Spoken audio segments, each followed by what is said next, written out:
قرآن کہانی کے تمام دیکھنے اور سننے والوں کو السلام علیکم ورحمۃ اللہ وبرکاتہ۔ اس چینل پر ہم قرآن پاک کے کچھ ایسے پہلوؤں کا ذکر کرتے ہیں جن پر ہمیں زیادہ توجہ کی ضرورت ہے۔ آج کی اس ویڈیو میں ہم واقعہ معراج کے بارے میں قرآن و حدیث کی روشنی میں ایک الگ نظریے سے جاننے کی کوشش کریں گے۔ ویڈیو دیکھنے سے پہلے پلیز ہمارے چینل کو سبسکرائب کیجیے، لائک کیجیے اور شیئر کرنا مت بھولیے۔ اللہ سے دعا ہے کہ وہ ہمیں قرآن پاک کو سمجھنے اور اس پر عمل کرنے کی توفیق عطا فرمائے، آمین۔ قرآن پاک میں سورہ نجم میں ارشاد باری تعالیٰ ہے، قسم ہے ستارے کی جب وہ غائب ہونے لگے کہ تمہارے ساتھی نے نہ راہ گم کی ہے اور نہ وہ ٹیڑھی راہ پر ہے اور نہ وہ اپنی خواہش سے کوئی بات کہتے ہیں۔ وہ تو حرف وحی ہے جو اتاری جاتی ہے، اسے پوری طاقت والے فرشتے نے سکھایا ہے جو زور آور ہے۔ پھر وہ سیدھا کھڑا ہو گیا اور وہ بلند آسمان کے کناروں پر تھا، پھر نزدیک ہوا اور اتر آیا۔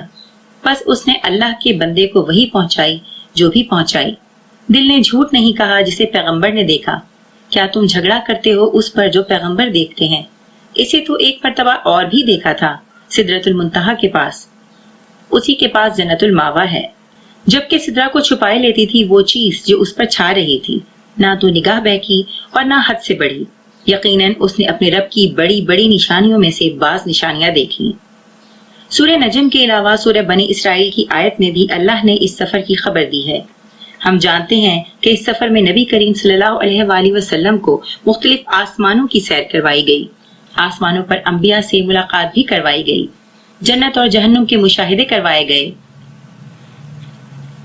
اور سدرۃ المنتہا سے لے کر قلم چلنے کی آواز تک تمام مظاہر قدرت دکھائے گئے۔ ہم یہ تمام واقعہ اس کی تمام تفصیل کے ساتھ بہت اچھی طریقے سے جانتے ہیں، لیکن آج اس واقعے کو ہم ایک الگ پہلو سے دیکھنے اور سمجھنے کی کوشش کریں گے۔ اس سلسلے میں آپ سے گزارش ہے کہ ویڈیو کو آخر تک مکمل دیکھیے تاکہ اس عظیم الشان سفر کو ہم آج کے دور کے مطابق اچھی طرح سمجھ لیں۔ اس سلسلے میں سورہ نجم کی آیات کے ساتھ صحیح بخاری کی حدیث نمبر 3342 کو بھی سمجھنے کی ضرورت ہے۔ ارشاد نبوی ہے، میرا یہ قیام ان دنوں مکہ میں تھا، پھر جبرائیل علیہ السلام اترے اور میرا سینہ چاک کیا اور اسے زمزم کے پانی سے دھویا۔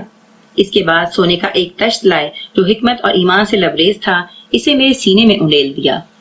پھر میرا ہاتھ پکڑ کر آسمان کی طرف لے کر چلے۔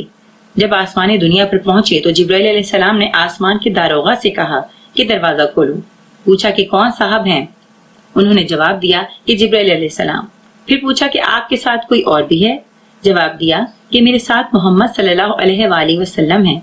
پوچھا گیا کیا انہیں لانے کے لیے آپ کو بھیجا گیا تھا؟ جواب دیا کہ جی ہاں۔ اب دروازہ کھلا۔ جب ہم آسمان پر پہنچے تو وہاں ایک بزرگ سے ملاقات ہوئی جو حضرت آدم علیہ السلام تھے۔ دوسرے آسمان پر بھی اسی طرح سوال جواب ہوئے۔ اسی طرح آسمانوں پر حضرت ادریس علیہ السلام، حضرت موسیٰ علیہ السلام، حضرت عیسیٰ علیہ السلام اور حضرت ابراہیم علیہ السلام سے بھی ملاقات ہوئی۔ پھر مجھے اوپر لے کر چڑھے اور میں اتنے بلند مقام پر پہنچ گیا جہاں سے قلم کے لکھنے کی آواز صاف سننے لگی تھی۔ اس طویل حدیث کے آخری حصے میں ہے، پھر وہاں سے جبرائیل علیہ السلام مجھے مزید آگے لے گئے جہاں سدرۃ المنتہا ہے اور وہاں چھا رہا تھا جو چھا رہا تھا۔ اس حدیث کے پہلے حصے میں ذکر ہے کہ جبرائیل علیہ السلام نے نبی کریم صلی اللہ علیہ وسلم کا سینہ مبارک چاک کر کے اسے زمزم سے دھویا اور سونے کے دشت یعنی ٹرے میں سے کچھ سینے میں انڈیل دیا۔ دراصل یہ آسمانی سفر کی تیاری کی شروعات تھی جو کہ نبی کریم صلی اللہ علیہ وآلہ وسلم کو معراج کی صورت کرنا تھا۔ جیسے کسی سرد مقام کے سفر کے لیے گرم کپڑے پہنے جاتے ہیں اور گرم مشروبات استعمال کیے جاتے ہیں تاکہ اندرونی طور پر جسم تیار ہو جائے اور بیرونی طور پر بھی اس مقام کی سختی کو برداشت کرنے کے قابل ہو جائے، اسی طرح نبی کریم صلی اللہ علیہ وآلہ وسلم کے جسم کو اندرونی طور پر اس نورانی سفر کے لیے تیار کیا گیا۔ اسی طرح کچھ احادیث میں ہمیں براق نامی سواری کا ذکر ملتا ہے۔ براق کو مکہ سے بیت المقدس کے سفر کے لیے استعمال کیا گیا۔ براق کا لفظ برق سے نکلا ہے جس کے معنی بجلی کی تیزی کے ہیں۔ گدھے سے کچھ بڑا اور گھوڑے سے کچھ چھوٹا براق اس قدر تیز رفتار تھا کہ جہاں اس کی نظر پڑتی وہیں اس کا قدم پڑتا تھا۔ کچھ لوگ یہ بات کرتے ہیں کہ براق کے پر تھے، لیکن یہ بات واضح ہے کہ خلا میں ہوا یعنی آکسیجن نہیں ہے۔ خلائی سفر کے لیے خلابازوں کو آکسیجن کے سلنڈر لے کر جانے پڑتے ہیں، اس لیے یہ بات اس چیز کا ثبوت ہے کہ براق کے پر نہیں تھے۔ براق کا استعمال اس لیے بھی کیا گیا تاکہ لوگوں پر بھی اس سفر کے ثبوت واضح ہو جائیں۔ معراج کی رات مسند احمد کی حدیث کے مطابق بیت المقدس کا داخلی دروازہ اس رات بند نہیں ہو پایا تھا۔ ہر شخص نے لاکھ کوشش کی لیکن دروازے میں جنبش تک نہ ہوئی۔ آخر اس دروازے کو کھلا ہی چھوڑ دیا گیا۔ براق اللہ کے حکم سے نبی کریم صلی اللہ علیہ وسلم کی خدمت میں حاضر ہوا تھا اور اس کو باندھنے کی ہرگز کوئی ضرورت نہیں تھی، لیکن اس کو اس داخلی دروازے کے باہر اس لیے باندھا گیا تاکہ لوگ اپنی آنکھوں سے معراج کے ثبوت کو دیکھ لیں۔ وہ دروازہ جو رات کو بالکل نہیں ہلا تھا صبح نہایت آسانی سے بند ہو گیا۔ اسی وقت بیت المقدس کے ایک راہب کی نظر اس کھوٹے پر پڑی جس سے رات کو براق کو باندھا گیا تھا۔ بیت المقدس سے پہلے آسمان اور پھر تمام آسمانوں کے سفر کے لیے جبرائیل علیہ السلام اپنے ہمراہ نبی کریم صلی اللہ علیہ وسلم کو لے کر آگے بڑھے۔ اس سفر میں حضرت جبرائیل علیہ السلام اپنی اصل شکل میں نظر آئے، جیسا کہ سورہ نجم کی آیات سے بھی ظاہر ہے۔ اس سے پہلے وحی کے ابتدائی نزول کے وقت حضرت جبرائیل علیہ السلام اپنی اصل شکل میں نبی کریم صلی اللہ علیہ وسلم کو دکھائی دیے تھے۔ ان کے 600 پر تھے اور انہوں نے آسمان کے تمام کناروں کو ڈھکا ہوا تھا۔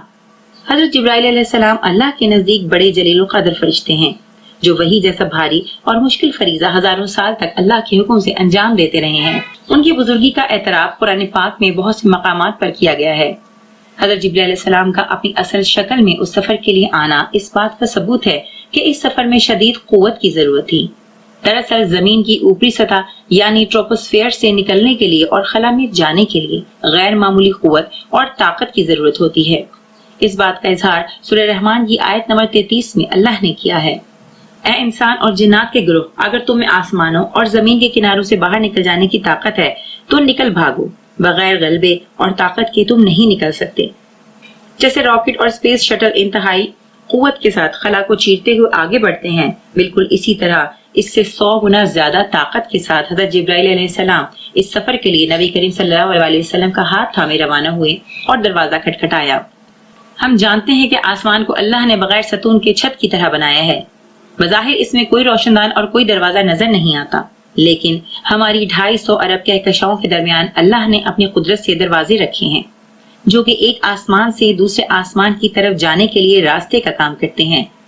یہ راستے طے کرنا انسانی بس کی بات نہیں۔ اسٹیفن ہاکنگ نامی سائنسدان نے اپنی تمام عمر آسمانی رازوں کو جاننے میں گزار دی اور آخرکار انہوں نے بلیک ہول یا وارم ہول نامی ان پراسرار اور کشش ثقل کے عظیم الشان مجموعے کو ڈیفائن کر دیا، یعنی سمجھا دیا، بالکل اسی طرز پر جس پر احادیث میں دروازے کا نام استعمال کیا گیا ہے۔ ان کے مطابق بلیک ہولز میں اتنی زیادہ کشش ثقل ہے کہ بڑے بڑے ستارے اور سیارے اس میں سمندر میں پتھر کی طرح غائب ہو جاتے ہیں۔ یہ دوسری کائنات میں جانے کا راستہ ہو سکتے ہیں۔ ان بلیک ہولز میں اگر ایک بار کوئی چلا جائے تو اس سے باہر آنا 200% تک ناممکن ہے، حتیٰ کہ اللہ کی طرف سے اس کو خاص قوت بخشی جائے۔ یہی وجہ ہے کہ حدیث میں بیان کردہ دروازے ممکنہ حد تک آج کے دریافت شدہ بلیک ہولز ہو سکتے ہیں، جس سے گزرنے کی وولٹیج برداشت کرنے کے لیے نبی کریم صلی اللہ علیہ وسلم کو جسمانی اور روحانی طور پر تیار کیا گیا، اور پھر حضرت جبرائیل علیہ السلام اپنی اصل شکل میں ان کو لے کر ایک آسمان سے دوسرے آسمان کی جانب لے گئے، اور یقیناً ایک دروازے سے دوسرا دروازہ زیادہ مقفل اور زیادہ پہرہ بند ہوگا۔ نبی کریم صلی اللہ علیہ وسلم کے اس سفر میں ٹائم اور سپیس یعنی زمان اور مکان کو بھی بہت اہمیت حاصل ہے۔ جب آپ صلی اللہ علیہ وسلم آسمانوں کی سیر اور جنت اور جہنم کے مشاہدے کے بعد واپس آئے تو بعض روایات کے مطابق کنڈی اسی طرح ہل رہی تھی اور بستر بھی بدستور گرم تھا۔ اب سے تقریباً 1500 سال پہلے لوگوں کے لیے یقیناً یہ ایک حیران کن بات تھی، لیکن آج ٹائم، اسپیس اور ٹائم ٹریول انسانی سوچ میں شامل ہو چکے ہیں۔ اس وقت گھوڑوں اور اونٹوں کے علاوہ صرف سمندری سفر کیا جاتا تھا۔ بیت المقدس جانے کے لیے 1 ماہ کا عرصہ درکار ہوتا تھا۔ آج ہم ہوائی جہاز میں بیٹھ کر مہینوں کا سفر چند گھنٹوں اور گھنٹوں کا منٹوں میں طے کر لیتے ہیں۔ بالکل اسی طرح واقعہ معراج میں سفر کی رفتار روشنی کی رفتار سے عمل میں لائی گئی۔ روشنی کی رفتار سے مراد یہ ہے کہ روشنی 1 منٹ میں کتنا فاصلہ طے کر سکتی ہے۔ اگر ہم روشنی کی رفتار سے اپنے زمین کے مدار سے نکلیں تو صرف 1.5 سیکنڈ میں یعنی آنکھ جھپکاتے ہی چاند پر پہنچ سکتے ہیں۔ لائٹ یعنی روشنی 1 سیکنڈ میں 2,99,792 کلومیٹر کا سفر طے کر سکتی ہے۔ اسی طرح روشنی 1 منٹ میں ہماری زمین کے گرد 8 بار چکر مکمل کر سکتی ہے۔ روشنی کی رفتار کو سمجھنے کے بعد اب ہمارا واقعہ معراج کو سمجھنا بہت آسان ہے۔ نبی کریم صلی اللہ علیہ وسلم کو یہ سفر روشنی کی رفتار سے کروایا گیا، اس لیے بہت کم وقت میں ہمارے نبی عظیم الشان مظاہر قدرت دیکھ کر واپس زمین پر تشریف لے آئے۔ ہو سکتا ہے کہ قرآن پاک میں سدرۃ المنتہا کا لفظ کسی جائنٹ بلیک ہول کے بارے میں ہو اور یہی وہ کائنات کا سب سے بڑا بلیک ہول ہو جس سے گزرنے کے بعد جنت کا سب سے اعلیٰ درجہ آتا ہے۔ آسمان زمین پر نظر آنے والے بلیک ہول سدرۃ المنتہا کی تعریف میں شامل نہیں ہو سکتے، لیکن ان کی ساخت سے یہ اندازہ لگانا آسان ہے کہ اسی طرح اس مقام پر بھی ستارے اور سیارے اور مختلف رنگ محو گرد اسی طرح اس مقام پر بھی ستارے اور سیارے اور مختلف رنگ محو گردش ہوں گے جیسے بلیک ہول کے تجزیے پر سامنے آئے ہیں۔ تو ثابت یہ ہوا کہ آج سائنس جس مقام پر ہے وہ قرآن پاک کے اشاروں کی مرہون منت ہے۔ امید ہے اس ویڈیو سے آپ کو کچھ مفید معلومات ضرور حاصل ہوئی ہوں گی۔ قرآن پاک کو سمجھنے کے اس سفر میں ہمارے ساتھ رہیے، دیکھتے رہیے قرآن کہانی۔